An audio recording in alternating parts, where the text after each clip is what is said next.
오늘 본문 말씀 통해서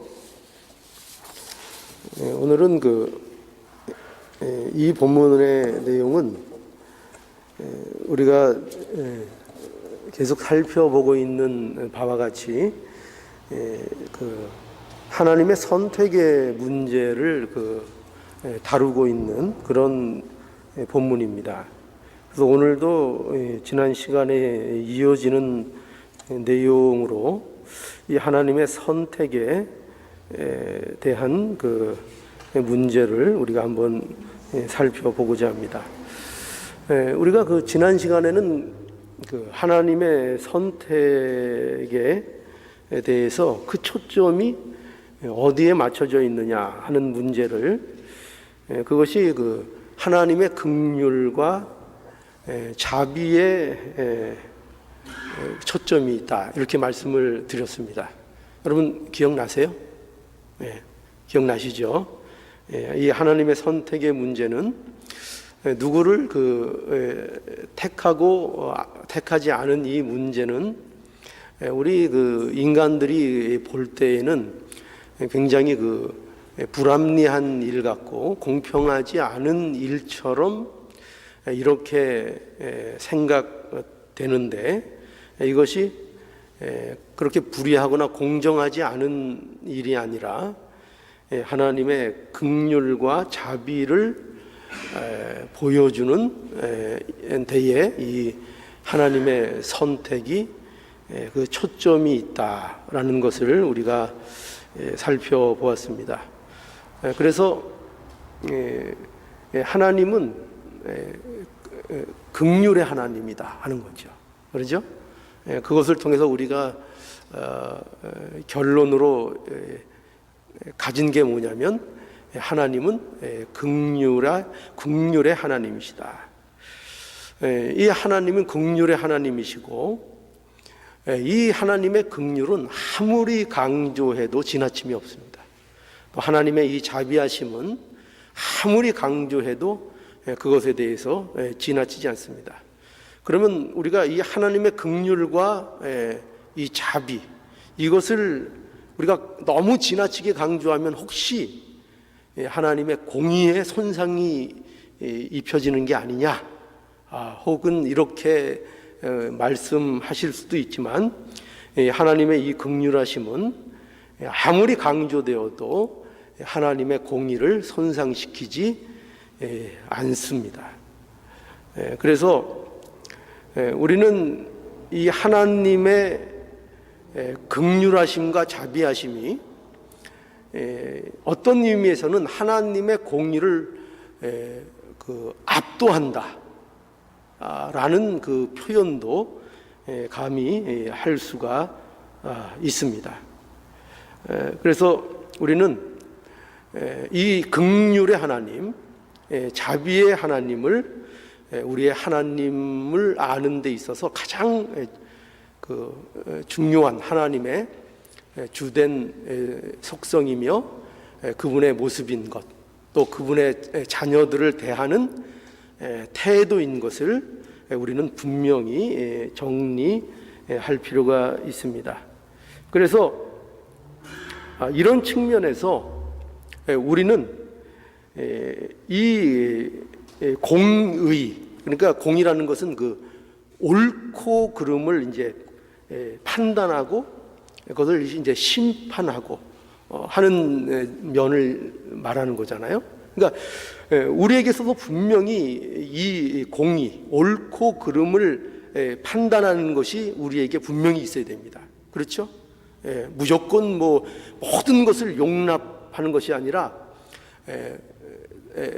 옳지 않은 것은 옳지 않은 것이다, 옳은 것은 옳은 것이다 라는 분명한 기준과 판단을 우리가 가지고 있어야 합니다. 그것이 성도에게 있어서 합당한 삶이라고 볼 수 있죠. 당연한 겁니다. 그런데 또 그와 반면에, 그와 함께 이제 이 사랑이라는 측면, 긍휼, 자비, 용서라는 이 측면을 반드시 성도가 가지고 있어야 하고, 그리고 이 공의와 자비라는 이 두 문제에 있어서 결국은 그 결론이 어디로 기결돼야 하느냐 할 때 그것은 분명하게 사랑이라는 것으로 귀결이 돼야 되는 겁니다. 사랑, 긍휼이죠. 긍휼, 자비. 그래서 우리 성도들은 이 긍휼의 사람이 돼야 합니다. 긍휼의 사람이 돼야 하고, 또 우리가 가정에서도 우리 이제 특히 아버지들이 계신데, 아버지들은 이 긍휼, 자비, 사랑의 아버지가 되어야 합니다. 물론 옳고 그름을 판단하는 것에 대하여 분명히 가르쳐야 되는 것이 분명한 사실이지만, 그것이 그저 단순히 옳고 그름을 판단하는 수준에서 또 자신의 화를 표현하는 진노의 수준에서 끝나면 그거는 안 됩니다. 절대로 그러면 안 되고, 언제나 그 결론, 결국으로 가야 되는 지점은 어딘가 하면은 그 모든 것을 이끌어서 긍휼과 자비, 사랑이라는 것으로 그 모든 결과를 맺어야 합니다. 그러니까 우리 기독교인들에게서도 가장 주의해야 될 부분이 뭐냐면, 옳고 그름의 문제를 가지고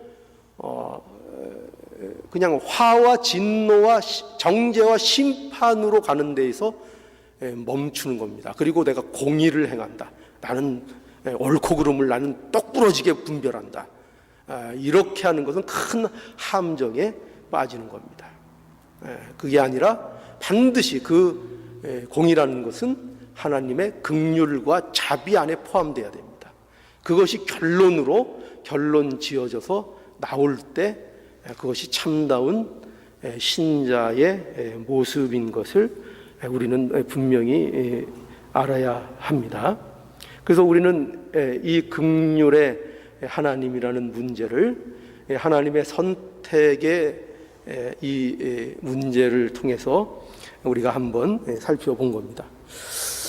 그러면 오늘은 이제 또 어떠한 말씀으로 이어지는가 하면, 이것이 이 하나님의 주권과 이 하나님의 선택이 연결되는 것을 오늘 본문에서 보게 되는 겁니다.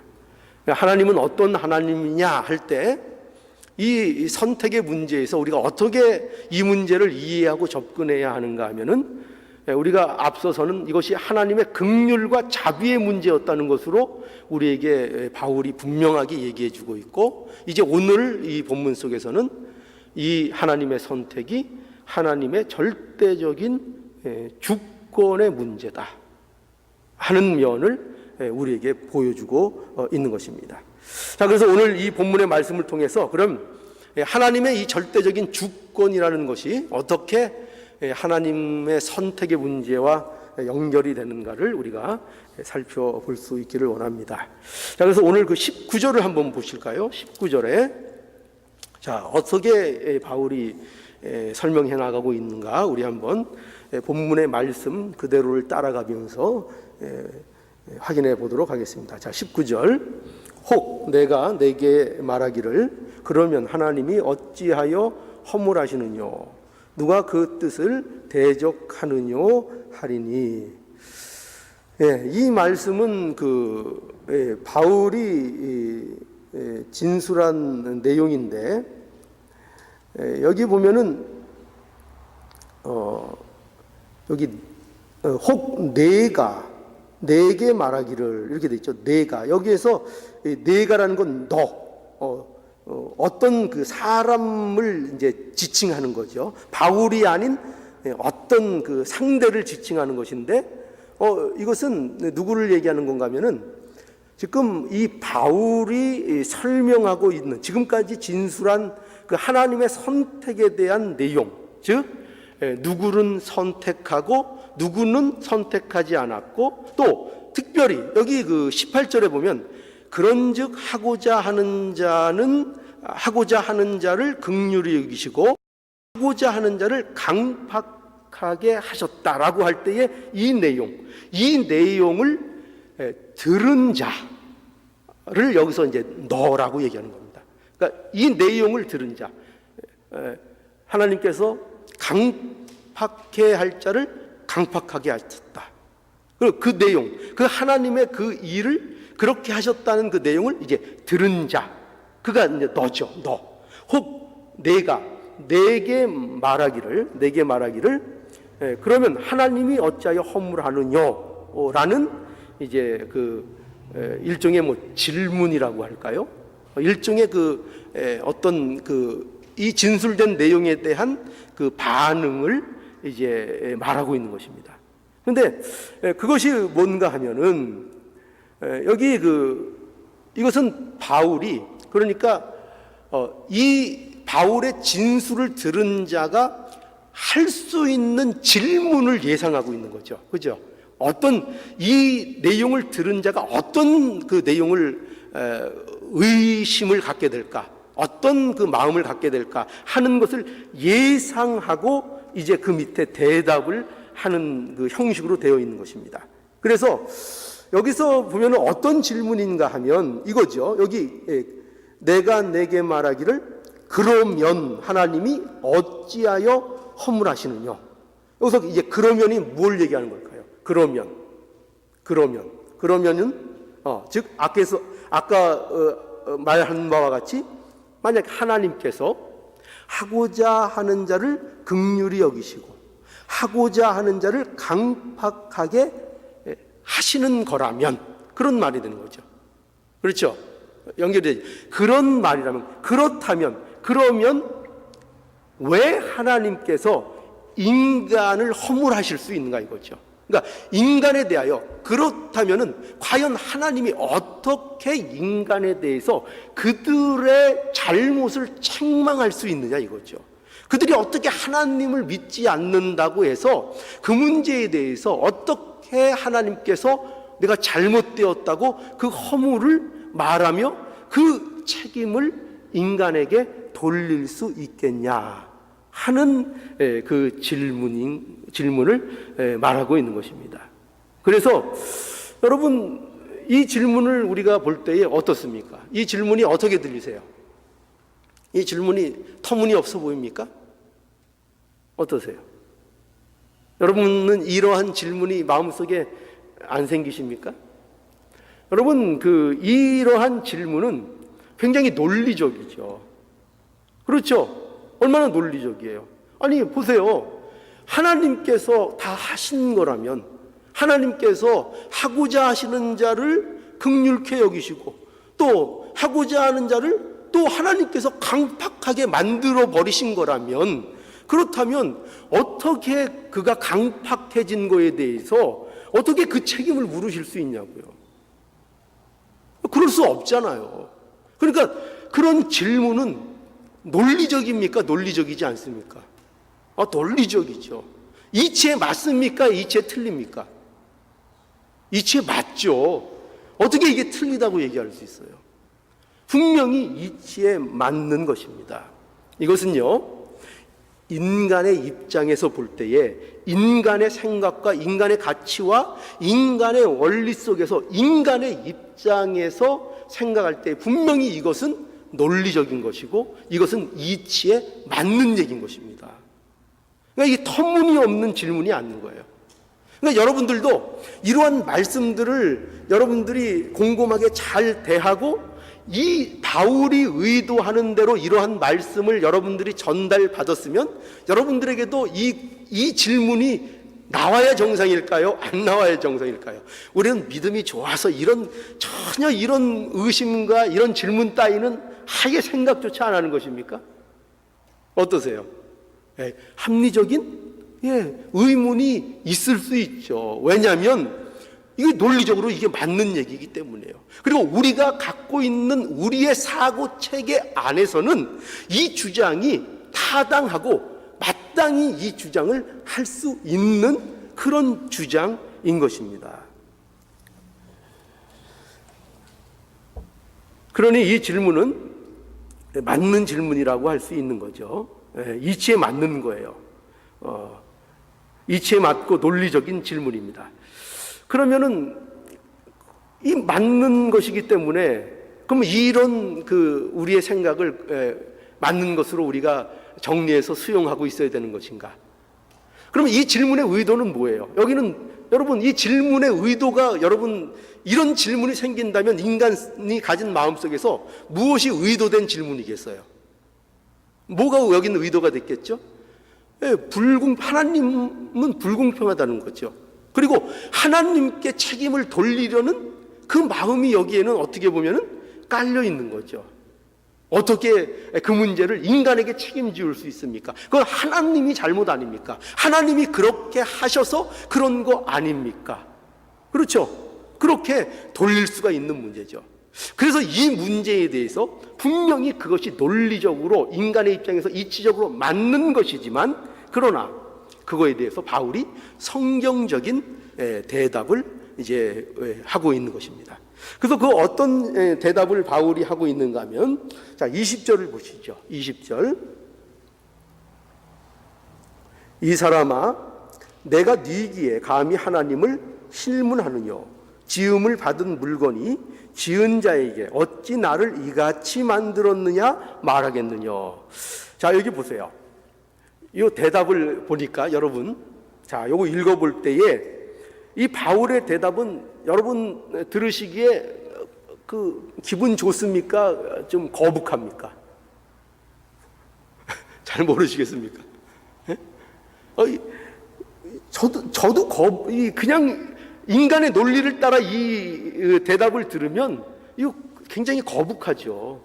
마음에 안 드는 그런 바울의 대답 아닙니까? 이게 보세요. 여기 이 말하는 내용을 보세요. 이 사람아 벌써 그 첫 대목부터 마음에 안 들잖아요. 이 사람아 뭔가 위에서 이렇게 막 갑의 위치에 있는 사람이 을을 이렇게 그냥 내려 누르는 것 같지 않습니까? 이 사람아 내가 네기에 감히 하나님을 실문하느냐? 내가 누구길래 하나님을 실문하느냐? 또 거기다가 뭐라고까지 붙여 있어요? 지음을 받은 물건이 이제 하다 이제 물건 취급까지 해버리죠. 물건 취급까지 해버리죠.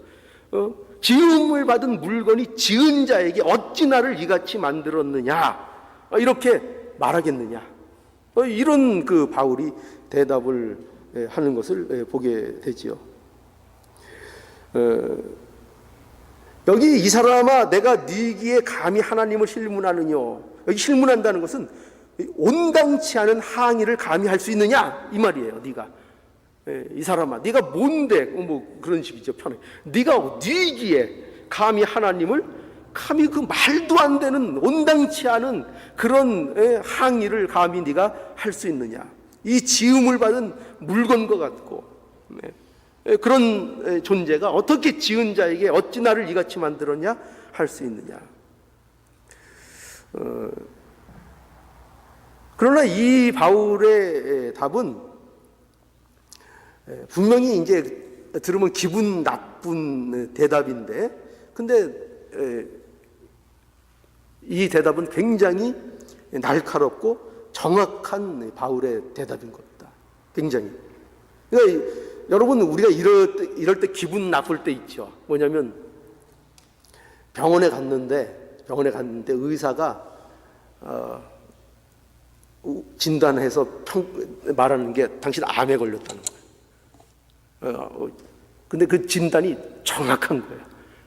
정확한 진단을 해가지고 당신 암에 걸렸다고 얘기할 때 그 사실은 굉장히 날카롭고 그 사람에게 중요한 진단이에요. 그래서 빨리 진단을 바로 받아서 치료를 제때 해야지 그 사람이 살 수 있는 그런 거잖아요. 그러니까 그 사람에게 있어서 바른 진단을 내리는 것은 그에게 사실은 좋은 일인 거예요.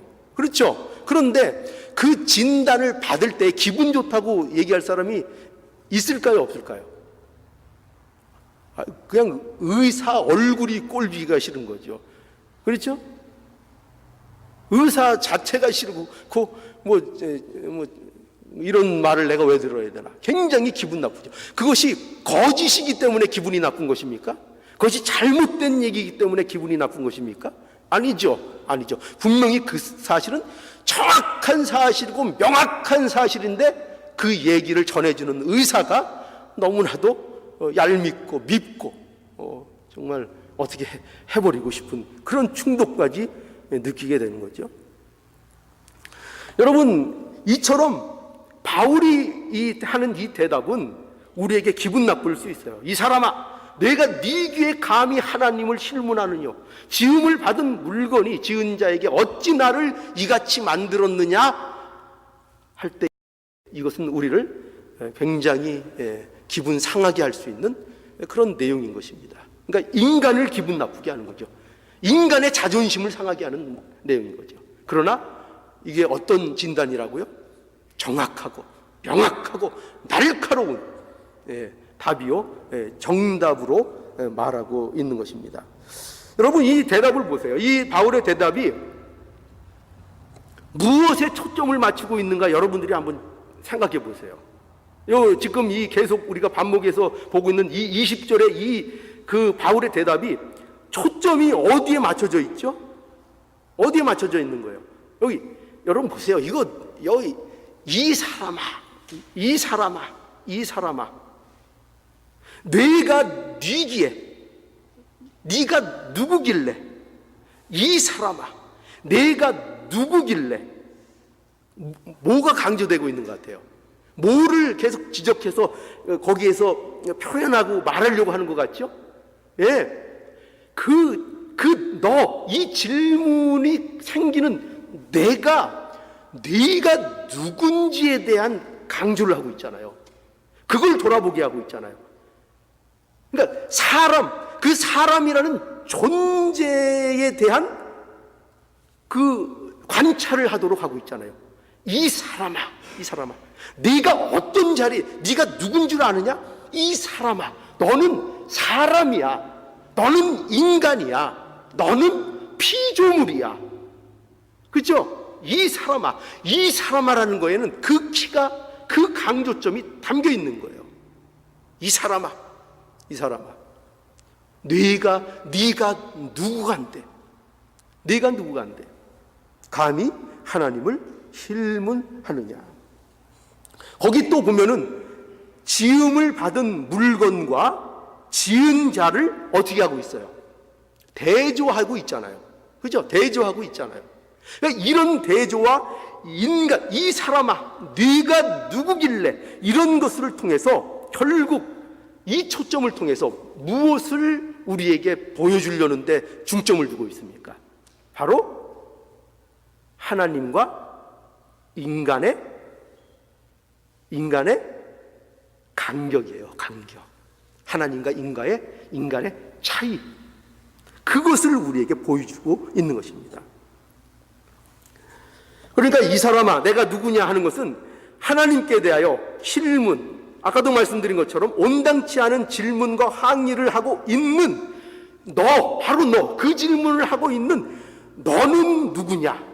네 자신이 어떤 자인지를 아는가? 네가 어떤 자리에 있는가 하는 것을 확인시켜 주는 것으로 이 대답의 키를 제공하고 있는 거예요.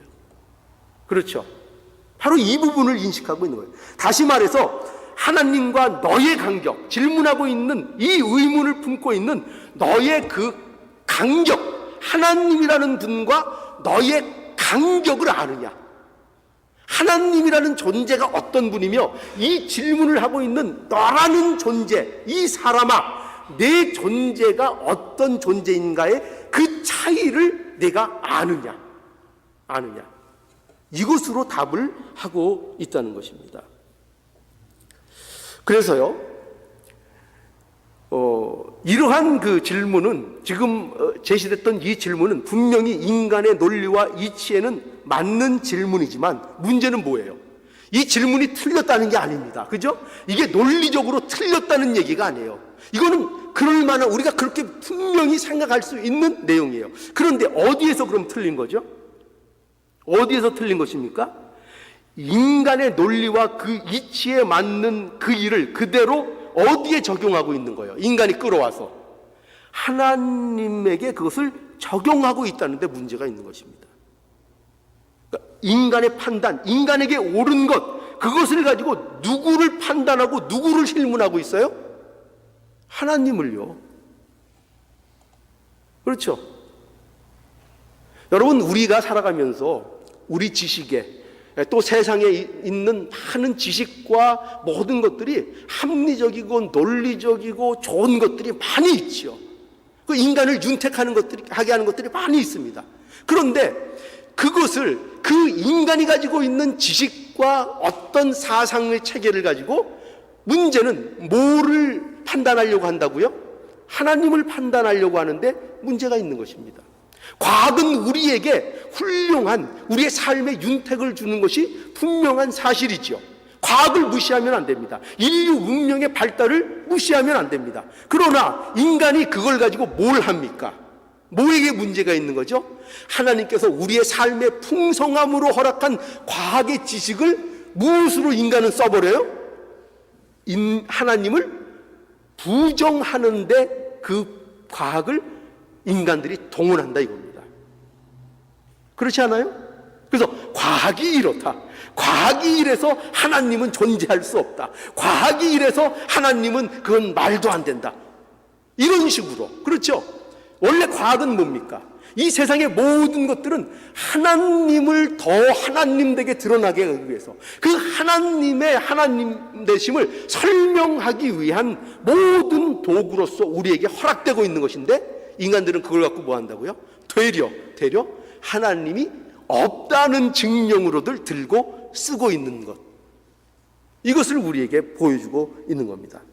그러니 인간의 논리가 아무리 합당하고 이치에 맞는 일이라 할지라도 그것을 가지고 하나님을 판단하고 하나님의 실문하고 하나님을 판단하는 것은 그것은 대단히 잘못된 것임을 우리에게 보여주고 있는 것입니다.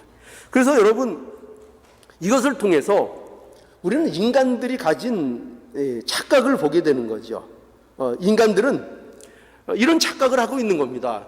여러분들도 이런 착각 속에 사실은 빠져 있을지 모르겠어요. 뭐냐면 우리 자신을 하나님과 비슷하게 보는 겁니다. 저와 여러분들이 말은 그렇게 직접되고 하지 않아도, 그리고 세상 사람들이 자기 자신이 하나님이라고 내세우진 않아도 삶의 방식, 태도 하는 모든 것들은 무엇을 보여주고 있어요? 자신이 하나님이라고 생각하는 거예요. 자신이 하나님과 비슷한 수준에 있어서 하나님과 속된 말로 비슷한 위치에서 하나님에게 따지고 하나님에 대해서 실문할 수 있는 그런 자격을 가지고 있다고 스스로들 과대 포장하여 생각하고 있다는 것입니다. 자신이 하나님이 될 수 있다는 생각, 그 생각을 인간들이 가지고 있는 거예요. 그 생각을 가지고 있는 겁니다. 그래서 그걸 누가 우리에게 보여줬죠? 그거는 하나님이 이 무주 만물을 창조하신 그때 이미 초기에 다 들통나버린 사건이에요. 누구를 통해서요? 아담을 통해서요. 아담을 통해서 뭐가 들통났죠? 인간이 하나님처럼 되고 싶어하는, 하나님 없이 자기가 모든 것의 주인이 되어서 자기가 중심이 되어서 살고 싶은, 아무리 그 하나님이 은혜롭고 자비로운 하나님이라도 내 위에 어떤 존재가 있는 것을 용납하고 싶지 않은 그 인간의 그 본성, 그것이 드러나는데 오래 걸리지도 않았어요. 그 사실이 아담으로부터 들통난 겁니다. 하나님 앞에 불순종하는 그 심령이, 그 인간의 모습이 바로 아담으로부터 우리에게 들통이 나버린 것이죠. 그러니까 인간은 그런 존재입니다. 그래서 여러분, 오늘날 현대 사회에는 이 문제가 더욱더 두드러지고 있는 거죠. 인간들이 형성해 놓은 오늘날 사상이 뭡니까? 그것은 인간 제일주의죠. 오늘날 만연해 있는 겁니다, 이게. 어디 가나 인간 중심입니다. 인간 제일주의, 인간 중심 사상, 인간이 모든 것의 주체가 되고 주인이 되어버리는 것이 이 세상의 모습인 것입니다. 여러분, 그래서 오늘날 인권하면 물론 세상적에서 좋은 용게 사용되고 있죠. 근데 인권하면 거기다 토를 달면 나쁜 놈 되는 겁니다. 그렇죠? 오늘날은 인권이라는 이름만 걸면 무엇이든지 좋은 평을 받는 그 시대가 되었습니다. 그러니까 단적으로 그게 뭘 보여주죠? 인간이 왕이 된 거예요. 인간이 왕이 된 거예요. 인간이 왕이 되고 인간이 사고의 중심이 되어버리고, 그런 풍조 속에서 인간이라는 존재들이 그야말로 기세등등해서 하나님 중심이 아닌 인간 중심에 그냥 기가 오를 대로 올라 있는, 교만해질 대로 교만해져 있는 그 현실 속에, 그 풍조 속에 저와 여러분들이 있는 것입니다. 그래서 오늘날 인간들은 하나님을 어느 정도로 생각하냐면은 거래의 대상 정도로 생각하는 거예요. 하나님은 어떻게 생각한다고요? 내가 거래할 수 있는 대상, 만만한 거죠. 내가 내 욕심과 내 뜻과 내 고집을 가지고 얼마든지 거래할 수 있는, 인간의 의의를 내세워서 내가 이 정도인데도 하나님 가만히 계시겠습니까? 라고 감히 하나님을 쥐고 내 맘대로 좌지우지하겠다는, 하나님을 거래의 대상까지로 삼는 그런 시점이 오늘날 되어 있습니다. 심지어 하나님을 믿는 자들 가운데서 많은 사람들이 하나님을 자신이 움직일 수 있는 존재로, 여러분들도 혹시 그렇게 생각하시는 거 아니에요? 오염되어 있는 거예요. 현대 상조에 오염되어 있는 거예요.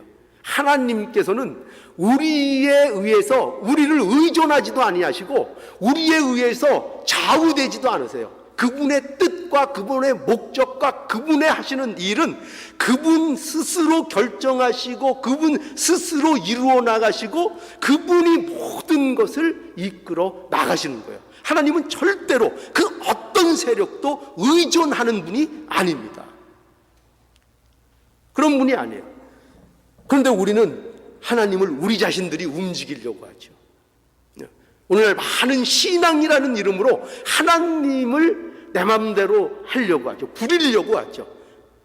여러분 보세요. 그 옛날 아라비안 나이트에서 나오는 그 램프의 그 소원을 들어주는 요정과 여러분들이 믿는 하나님과 차이점이 뭐가 있어요? 그런 문제를 곰곰이 생각하시죠. 만약에 내가 믿는 하나님, 내가 아는 하나님이 그런 어떤 동화 속에 나오는 그런 램프의 요정 같은, 그 뭐 진이라 그러나요? 그런 요정처럼 그저 비로소 내 소원을 성취하게 하는 그런 정도의 어떤 신으로 생각한다면 그것은 내가 하나님에 대해서 잘못 인식하고 있고 하나님을 잘못 알고 있는 것이에요.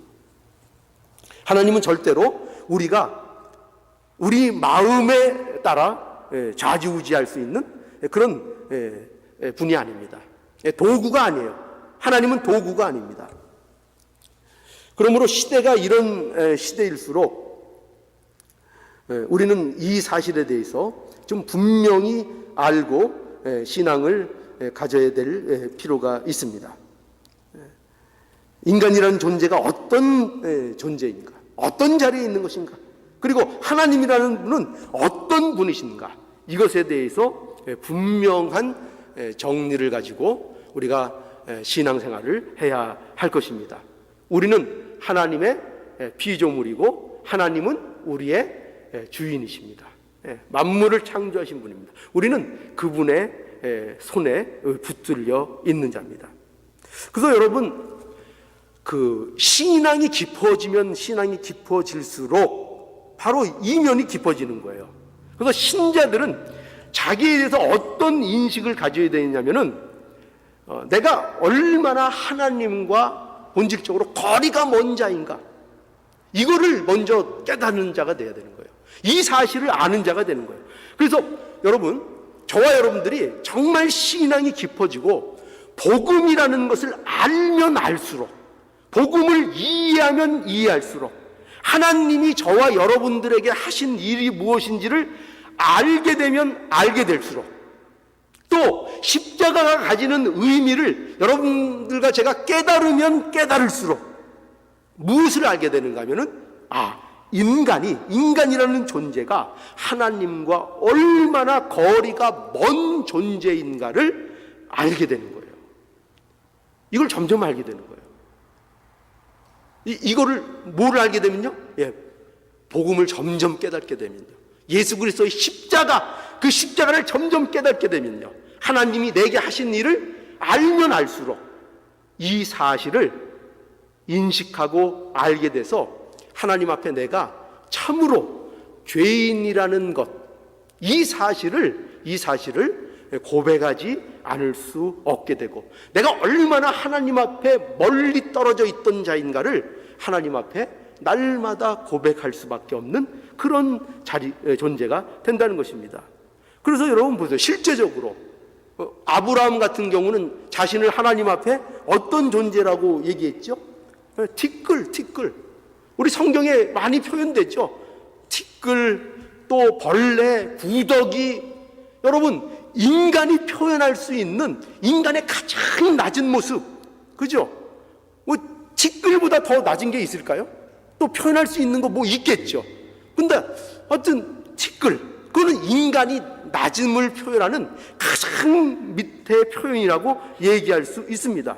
아브라함도 티끌과 같은 나라도 감히 주께 구하오니, 이런 고백을 했어요. 그러니까 자기 자신을 티끌같이 여기는 거죠. 여러분, 아브라함이 어떤 사람입니까? 아브라함은 우리가 대단한 사람 아닙니까? 아브라함은 감히 하나님을 막아섰던 사람이에요. 어떤 일로 막아섰죠? 소돔과 고모라를 멸하려고 하실 때, 그죠? 의인이 있으면 그 성읍을 멸망시키지 아니하겠습니까? 하면서 그 하나님을 아브라함이 막아섰던 자. 그러니 이 하나님을 막아선 그 아브라함은 얼마나 우리가 이 내용을 통해서 하나님과의 친밀함이 있는 그런 존재인 것을 우리에게 보여주잖아요. 그런데 그도 하나님과 그렇게 친밀하고 하나님과의 관계에 있어서 누구보다도 가까이 있었다고 볼 수 있는 그 아브라함도 본인에 대해서 뭐라고 얘기하고 있다고요? 티끌이요. 티끌이요. 세상에 그것보다 더한 표현이 어떻게 있습니까? 사도 바울은 또 자기 자신을 뭐라 그랬어요? 죄인 중에 괴수. 죄인만 해도 얼마나 하나님 앞에 먼 것처럼 느껴져요. 그렇죠? 그렇잖아요. 근데 그 죄인 중에 괴수라고 자기 자신을 표현하고 있는 겁니다. 그러니 예수 그리스도 안에서 우리는 내가 비로소 누구인지를 알게 되는 것입니다. 그러니까 우리 모두는 우리 자신들을 사실은 예수 그리스도 안에서 알게 된 자라고도 볼 수 있는 거예요. 그리고 우리 자신을 알 수 있는 방법은 또한 예수 그리스도 안에 거할 때만, 아니 예수 그리스도의 이 은혜를 입을 때만 우리 자신이 누군지를 알게 되는 거예요. 또한 그것을 통해서 하나님이 누구인지도 알게 되는 겁니다. 여러분, 예수님을 모르고는요, 우리 자신을 절대로 알 수 없어요. 내가 누군지에 대한 절대로 인식을 할 수 없습니다. 여러분이 여러분 자신들을 알고 있다고요? 존재가 어떤지를 알고 계십니까? 알고 계십니까? 아니요. 절대로 몰라요. 내가 누군지를 몰라요. 내가 나로 살고 있는데 내가 누군지를 내가 몰라요. 오직 예수 그리스도 안에서 조명되고 예수 그리스도를 알게 될 때만 그 참 나를 발견하게 되는 것입니다. 세상 사람들은요, 자기를 발견하기 위해서 부단히 노력을 해요. 부단히 수련을 해요. 돌을 닦아요. 제가 옛날에 어떤 그 불교에 전념하는 돌을 닦는 사람을 제가 한번 우연히 만난 적이 있어요. 그래서 왜 그런 일을 하십니까? 그러니까 대답은 그거네요. 나를 찾기 위해서래요. 나를 찾기 위해서. 그래서 대놓고는 못해도 속으로는 그랬죠. 밤낮 찾아봐라. 내가 찾아지나. 진정한 나는 예수 그리스도 안에서밖에는 발견할 수 없어요. 또한 진정한 하나님은 예수 그리스도 안에서만 발견될 수 있는 것입니다. 진정한 하나님. 그러므로 우리는 이 사실을 분명히 알아서 우리는 하나님의 피조물인 것과 하나님 앞에 티끌이고 먼지인 이러한 사실을 우리는 분명히 인식할 수 있어야 됩니다. 이것이 신자가 가지게 되는 모습인 거예요. 아직도 여러분들이 굉장한 것 같습니까? 뭔가 하나님 앞에 내세울 것이 있는 것 같습니까? 어떤 분들은 그래요. 저는 지금까지 예수님 몰라도 뭐 죄진 것도 없고요. 예수님 몰라도 뭐 세상의 법 잘 지키고요. 제가 나름대로 선하게 살았습니다. 나름대로 선하게 살았습니다. 그게 문제예요. 그게 참 예수 그리스도 안에 거하기 힘든 문제예요. 그 벽을 깨트리지 못하면 내가 티끌이요 먼지요 하나님 앞에 얼마나 죄인인가를 하나님 앞에 고백하는 심령으로 자기 자신이 만나지 못하면, 그 자신을 만나지 못하면 어떠한 구원도 어떠한 하나님의 은혜도 경험할 수 없는 것입니다.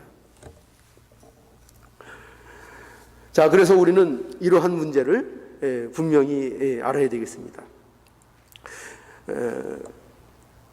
우리는 하나님의 피조물이고 하나님 앞에 티끌과 먼지이고, 이 표현밖에는 우리의 자신에 대한 표현을 할 수 없습니다. 모든 인생의 길은 하나님께 달려 있습니다. 우리는 하나님이 하시는 일에 우리는 결코 옳다 그르다 말할 수 있는 입장이 아닙니다. 이제 그게 바울이 얘기하는 거예요. 우리는 하나님의 하시는 일에 대해서 내 의견과 내 논리는 어떤 것을 갖고 있을지라도 그것을 들고 나가서 하나님에 대해서 옳다 그르다 힐문한 입장이 전혀 되지 않습니다. 이거를 여러분들이 인정해야 됩니다. 이 사실을 인정해야 됩니다. 이 사실을 인정할 때 우리가 참된 믿음을 가질 수 있습니다. 그리고 여기 또 21절에 보면요, 이 내용을 또 어떻게 설명하고 있는가 하면은 21절 한번 보시죠. 21절, 토기장이가 진흙 한 덩이로 하나는 귀 쓸 그릇을 하나는 천이 쓸 그릇을 만들 권이 없느냐. 이제 바울이 20절에서는 하나님과 사람의 차이를 들어서 이 사실을 설명했고, 이제 바울은 이제 토기장이의 비유를 통해서 하나님의 이제 주권에 대해서 여기 설명하고 있는 거예요. 그러니까 토기장이가 여러분 보세요. 토기장이가 되기 위해서는 토기장이로서 가져야 되는 게 있죠. 그게 뭐냐면 그가 그만의 권리를 갖고 있는 거예요. 그만의 권리. 그러니까 토기장이가 토기장이기 위해서는 그만의 권리를 행사할 수 있어야 되는 것입니다. 근데 그게 어떻게 표현되고 있는가 하면은 여기 있는 대로 진흙 한 덩이로 그 일부를 떼어서 어떤 그릇은 천한 그릇으로 만들고 천이 쓰이는 그릇으로 만들고, 어떤 그릇은 귀 쓰이는 그릇으로 만드는 그 권리가 누구에게 있다고요? 구경꾼에게 있는 게 아니죠. 그것을 만드는 토기장이에게 그 권리가 있는 거예요. 그 권리를 토기장이에서 뺏어버리면 그건 토기장이로서의 그 권위를 잃어버리는 것이 아닙니까? 그렇죠? 그 토기장이는 그 권리를 갖고 있는 겁니다. 그리고 그 그릇들의 주인은 그런 의미에서 토기장이의 것이고, 그 그릇의 주인은 토기장이고, 그 토기장이가 그것을 만들었고, 그 그릇의 용도를 토기장이가 마음대로 결정을 하는 것입니다. 그렇죠? 어디에 쓰든지 그건 상관없어요. 토기장이 마음입니다. 그거를 깨들어버리든지 그것을 팔아버리든지 그것을 어떤 용도로 쓰든지 그것은 토기장이의 권리인 거죠. 토기장이의 권리인 것입니다. 그래서 우리 로마서 11장 36절에 보면 이렇게 말씀하죠. 이는 만물이 주께서 나오고 주로 말미암고 주께로 돌아감이라. 하나님의 주권을 얘기하는 대표적인 말씀이죠. 하나님의 주권이 잘 나타나 있죠. 하나님으로부터 모든 만물이 출발하고 하나님으로부터 그 모든 만물이 유지되고 지탱되며 그 모든 만물이 결국 누구에게로 돌아갑니까? 하나님께로 돌아가는 거죠. 그러니까 만물의 모든 주권자, 그것은 하나님이라는 것을 설명하고 있는 거죠. 그런데 이 문제에 대해서 누가 이것을 감히 대항하며 실문할 수 있는가 말씀하고 있는 것입니다.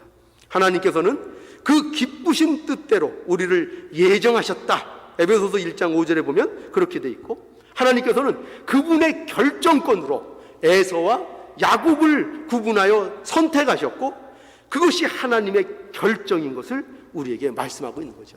그러니까 이 기쁘신 하나님의 뜻에 대해서 누구도 뭘 못한다고요? 실문할 자격과 조건을 갖고 있지 않다는 것입니다. 그것이 계속 설명되고 있죠.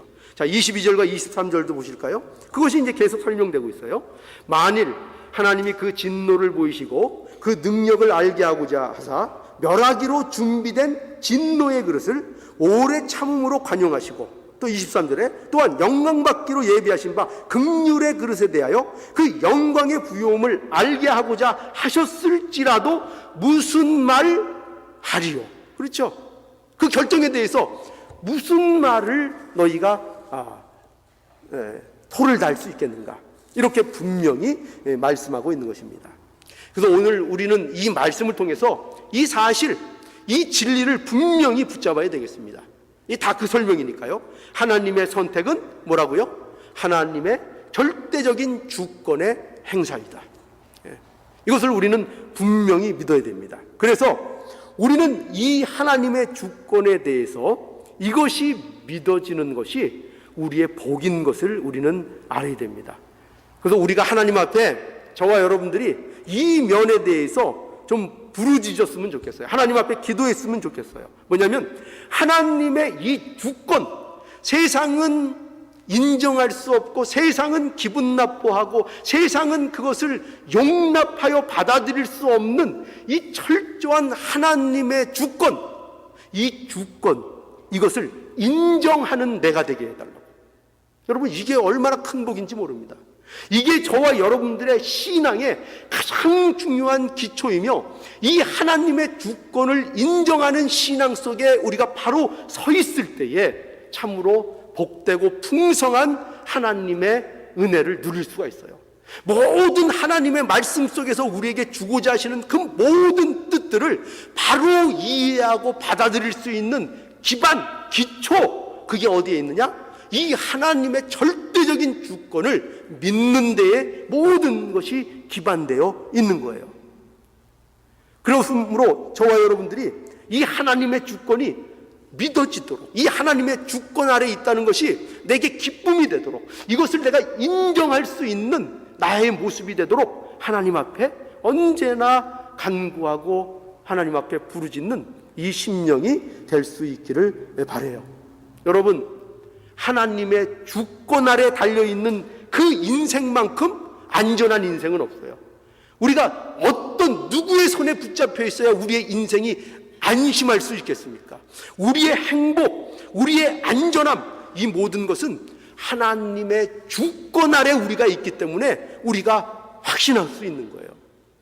그러므로 하나님의 주권을 믿는 이 신앙이 얼마나 중요한지 모릅니다.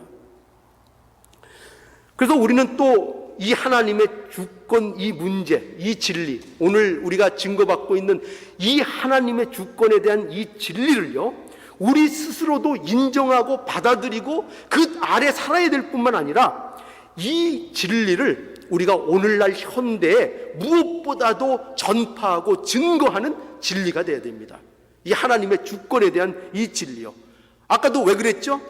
그래야 되는 이유는 오늘날 세상이 어떤 세상이라고요? 모든 세상에 돌아가는 것이 인본주의예요. 인간 중심이에요. 하나님 주권 따위는 아랑곳하지도 않아요. 전부 다 제멋대로, 제 고집대로, 제 소견대로 믿고 따르고 나아가는 그런 시대가 되었습니다. 그러므로 오늘날 시대는 어떻게 보면 시대마다 또 종들을 통해서 강조하는 진리들이 많이 좀 이렇게 좀 바뀌는 경향도 있는 것 같아요. 우리 어릴 때에는 그렇게 주일 성수를 그렇게 강하게 증거받았습니다. 또 그 시대에 그것이 굉장히 중요한 진리였습니다. 근데 저는 그와 못지않게 오늘날 현대 사회를 살아가고 있는 우리에게 있어서 지키고 전파해야 될 진리가 뭐냐? 이 하나님의 주권이요. 모든 것이 하나님의 주권에 달려 있다는 이 사상을 통해, 이 진리를 통해서 인간 중심의 삶과 사상들을 우리는 깨쳐나가야 됩니다. 인본주의를 깨쳐나가야 됩니다. 인본주의가 틈타지 않도록 하나님의 주권에 대한 이 믿음이 우리에게 있어야 할 것입니다. 그래서 이 하나님의 주권을 믿는 믿음이 있을 때에 우리의 신앙도 하나님 앞에 감사하는 신앙이 될 수 있고 더욱더 승리하는 풍성한 삶이 될 수 있고 견고한 신앙의 모습이 될 수 있습니다. 여러분, 제 설교를 오랫동안 이제 들으신 분들은 아시겠지만 제 설교의 모든 기반이요, 기초요, 가장 중심의 밑바닥에 깔려 있는 것이 바로 이 하나님의 주권 사상이라고 보시면 됩니다. 하나님의 주권. 그러므로 저와 여러분들은 분명히 이 하나님의 주권의 이 믿음을 가지고 있음으로 인하여 결국 우리의 믿음이 더욱더 견고해지고 더욱더 담대해지고 신앙적으로 풍성해지는 이 역사가 이 하나님의 주권을 믿는 믿음을 통해서 더욱더 이루어지기를 간절히 원합니다.